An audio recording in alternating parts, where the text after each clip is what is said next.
Oba Akewi mo tún dé o. Tinubu ti ní amọ́kànbalẹ̀ lórí irọ́. Ayé wa nira. Ayé wa le kókókó, ayé le kókókó bí ojú ẹja. Ayé ò wá dẹrùn ní Nàìjíríà. Ẹ jọ̀wọ́. Sẹ́ni ebi pa ní mọ́kànbalẹ̀ ẹja bí bàbá. Bọ́kọ Olúrẹ̀mí ò bá lè ṣèjọba lẹ̀ yìí mọ́.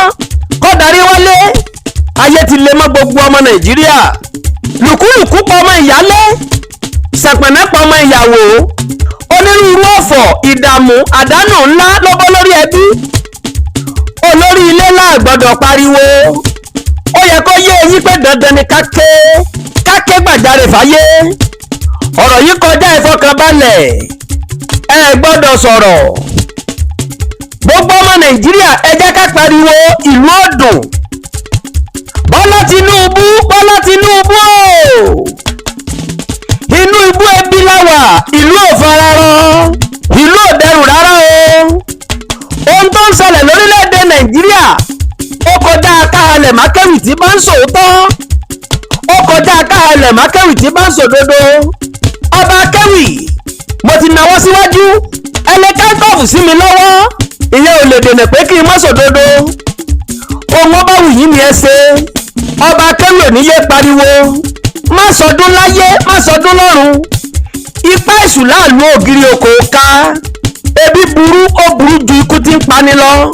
Kò sẹ́ni tó lè fẹ́ràn ìjọba òfòfò rẹ̀ tí ń febi pani láyé. Kí láǹfààní bàbá tá a ní tí ó lè bọ́ fámìlì ẹ ṣàlàyé ká gbọ́. Ìjọba olórí bòbó ti kó wa sínú àdánwò. Ogun ti dé ní Nàìjíríà. Gbogbo ọjà tí mo polongo nínú apá kẹta orí ewì mi tí mo rò pé yóò wálẹ̀, àfi tí gbogbo ẹ̀ tó tún padà ń léwọ́ sí. Owó gọbọi ló wá gbé lórí. Wàláì ọmọ Nàìjíríà kànyọnu. Ogun dépò. Aṣọ ìkísà lọ̀gọ̀rọ̀ ń wọ̀. Wọn ò rówó tí wọ́n fi ra BK mọ́. Òkìrìkà ni mò ń wí un. Kọ̀yà yín lẹ́nu pé 1.4 million naira lọ́kadà tuntun yánnayánná. Ẹni fẹ́ràn lò kù ọ̀kadà yóò san 900,000 naira. Afọlọ́dì ní sọ́kọ̀kọ̀ ọbẹ̀ nǹkan tán. Oba Akewi yes. Àlùjọ̀nú Akewi tí ò ṣe dìgbòlù lóde. Àgbégbé lomi gbé ni, omi kì í gbé ni kápẹ́jọ́. Àjọgbé ni iná jó ni, iná kì í pa ni kápẹ́ná lẹ́jọ́. Bíná bá jó ni jógi jólẹ̀ jólé jó dúkìá ẹni àjọgbé ni. Igi kì í dápa ni kápẹ́jì lẹ́jọ́. Bígi bá dápa ni àpagbé ni. Àjẹgbé ni ti rere, àjẹrèrè ni ti rèrè. Ọ̀rọ̀ mi ti dígbà ẹni lónìí. Oba Akewi ìgbani ní wáyé, ìgbani ní lọ sọ́run alákejì.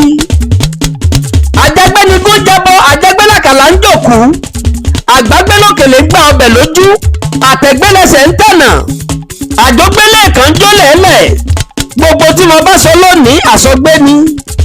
Gbogbo ọ̀rọ̀ tí lòmí bá sọ lálẹ́ odò ẹja ni wọ́n fi ń bi. Ẹ̀dá tó bá dáná dégbò èmi àkànní, ẹyẹ mi ni wọ́n fi ń sun jẹ. Gbogbo ẹ̀ṣẹ̀ tí mo bá ṣe ẹ̀yin olóṣèlú àṣegbé ni.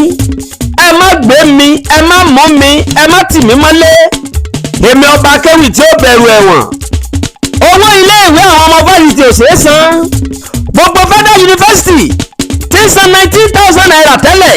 Owó ti fò fẹ̀rẹ̀. Owó ti lé ní 300,000 naira. Orí yín ti burú. Ẹ̀yin ìjọba abú ti ń darí wa. Ẹni tó bá ṣe gángan ló lè sọ pé ohun gbogbo ògbó lórí ní Nàìjíríà.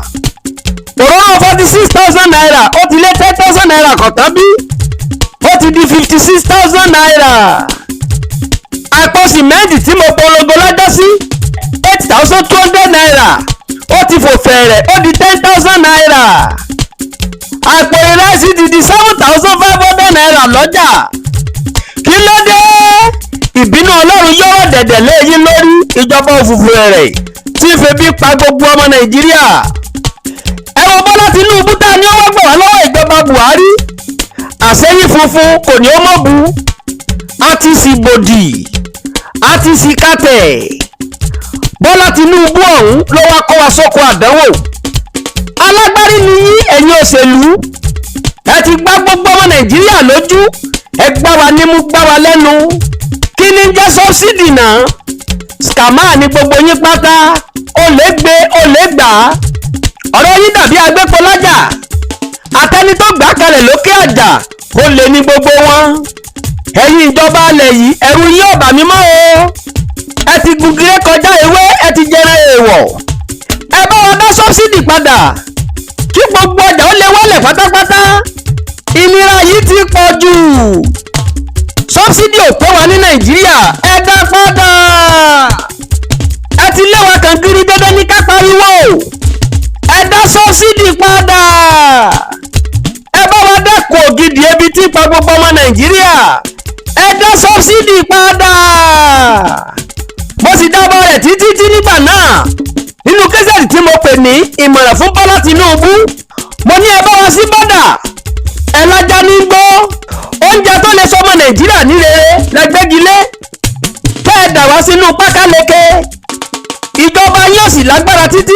kẹgbẹ́gilé báńdíìtì tí ń jà wá lébú ẹ̀yìn báńdíìtì ń pa kúkúrú pa gíga ní Nàìjíríà ojoojúmọ́ làwọn èèyàn ń kú àbòsí fún wa ní Nàìjíríà síbẹ̀ ẹ tún fẹ́ bí pa wá ni ajá lásán ní gbé wọn ládìyẹ tẹ́lẹ̀ láyé Buhari ìkòkò ló wá yọjú láyé Tinubu tí ń gbé wa lódìdí àgùntàn lọ ìjọba Tinubu bá èèyàn lójú jẹ́ ó ṣe fún wa ní Nàìjíríà ẹ̀yin ọmọ Nàìjíríà ẹ sáà máa wò mí n ò ní gbẹ́nu dákẹ́ mo ti fẹ̀mí ńlá kú láyé ìjọba Buhari ìgbà tó ju ogún lé ojoojúmọ́ ni wọ́n sì ń dúnkokò mọ́ mi lọ́wọ́lọ́wọ́ ìjọba ní kékeré ni mo rí láyé Buhari tí wọ́n tì mí mọ́lé fún 47 days ní FCID Àbújá ìjọba Tinubu ní kí n gbẹ́nu dákẹ́ Rotimi Ọmọdọ́láyẹmí Ọba Akewi ò sì ní dákẹ́ nítorí èmi gẹ́gẹ́gẹ́ ní jàjàgbilà fáwọn aráàlú kò sí irú owó tíjọba wọn fẹ́ fi pa mí lẹ́nu mọ́ èmi ò fẹ́ kí ni láríjà owó tí wọ́n fẹ́ fún mi tí ìlú ò rọgbọ tí ìlú ò tòrò ọmọ Nàìjíríà ẹ wá gbọ́ o ìjọba Tinubu ti gbégi dínà ibi àwọn Akewi gbẹ́rọ́wọ́ lórí Facebook lórí Instagram lórí YouTube TikTok and all social media pátá gbogbo ibi wọ́n gbé sanwó fún wa tá a fi ń ṣiṣẹ́ ìjọba Tinubu ti gbégi lé ṣé nítorí à ń jà fẹ́tọ̀ aráàlú sá ṣé nítorí wípé mo ṣe kẹ́sẹ̀tì rẹpẹtẹ lórí ebi ńlá tí ń pa gbogbo ọmọ Nàìjíríà ẹ wá máa gbọ́ o gbogbo ọmọ Nàìjíríà ẹ̀bẹ̀ ni mo bẹ̀ yín ẹ ràn wá lọ́wọ́ gbogbo ọmọ Nàìjíríà pátá àtọkùnrin àtọbìnrin àtọmọ kékeré àtàgbàlagbà mo mọ̀ pé tí n bá ti rí yín lẹ́yìn mi àbùṣebùṣe gbogbo ọmọ Nàìjíríà tí ń bẹ nílùú òyìnbó pátápátá ẹran iléeṣẹ́ Ọba Akewi lọ́wọ́ o kí n lè máa rí já yín gbè lọ́jọ́kọ́jọ́ kọ́mọ̀ lè rí wa pa lẹ́nu mọ́ ni torí owó là ń ná tá a fi ń ṣiṣẹ́ lọ́lọ́kan òjọ̀kan ẹ dákun ẹ ràn wá lọ́wọ́ gbogbo ọmọ Nàìjíríà gbogbo ibi owó gbé yọjú sílé iṣẹ́ Ọba Akewi wọ́n ti búlọ̀kù ẹ̀ pátápátá wọ́n ti tibẹ̀ pa ìjọba Tinubu ti tibẹ̀ pa wọn ò jẹ́ kọ́wọ́ wọlé mọ́ ẹ jọ̀wọ́ ọmọ Nàìjíríà nílé lóko lẹ́yìn odi ọmọ Nàìjíríà nílé lóko lókè òkun ìrànlọ́wọ́ yìí ṣe pàtàkì púpọ̀ iléeṣẹ́ wa nídìí stúdíò à ń fẹ́ mọ́tò à ń fẹ́ irinṣẹ́ lọ́lọ́kan òjọ̀kan ẹ ti gbéṣẹ́ fún wa iṣẹ́ owó sì gbọ́dọ̀ dúró ajàfẹ́tọ̀ aráàlú làwa jẹ́ lọ́jọ́kọ́jọ́ bí wọ́n ti wá mọ́lé bí wọ́n bá lù wá agungun lálẹ́ àwọn ọ̀ràn gúnṣẹ́ account number mi rèé First Bank PFC 30 69 31 1872 30 69 31 1872 Jọláyẹmí Abíọ́dún Rotimi ẹ jẹ́ kí n fún yín ní UBA àkáǹtì mi mo mọ̀ pé bí kan ò bá wọlé ìkejì á wọlé UBA account United Bank of Africa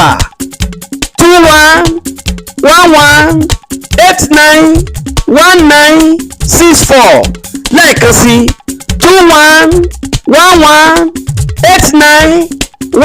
2111891964 Jọláyẹmí Abíọ́dún Rotimi Ọba Akewi mi ò lè gbàgọ̀jẹ̀ ọkàn mi ò ní balẹ̀ tí n bá gbọ́ lọ́wọ́ àwọn olóṣèlú gbogbo iṣẹ́ tí mo ṣe kò síjọba tí mo gbọ́ lọ́wọ́ ẹ̀rí rárá ẹ̀rí ọkàn ò ní jẹ́ n gbádùn láéláé ohun tó fa sábàbí nù tí mo fi ríṣẹ́ ṣe.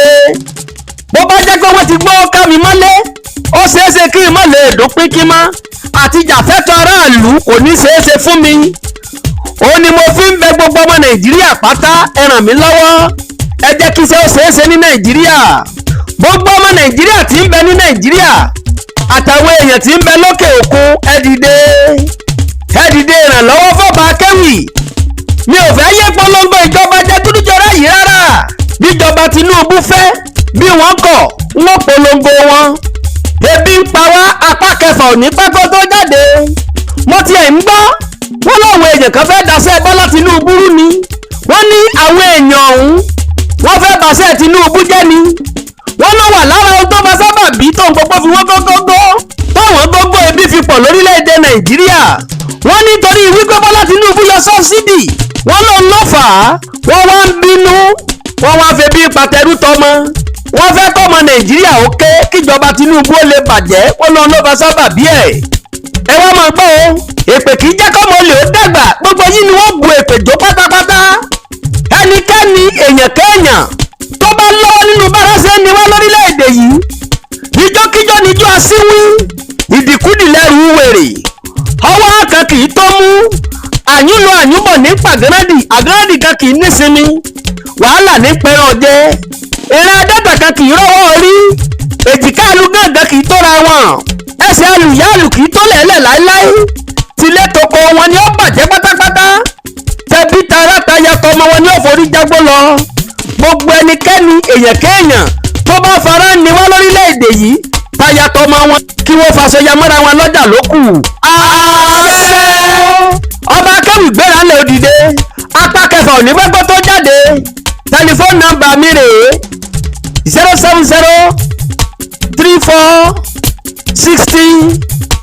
07034606439 lẹ́ẹ̀kan sí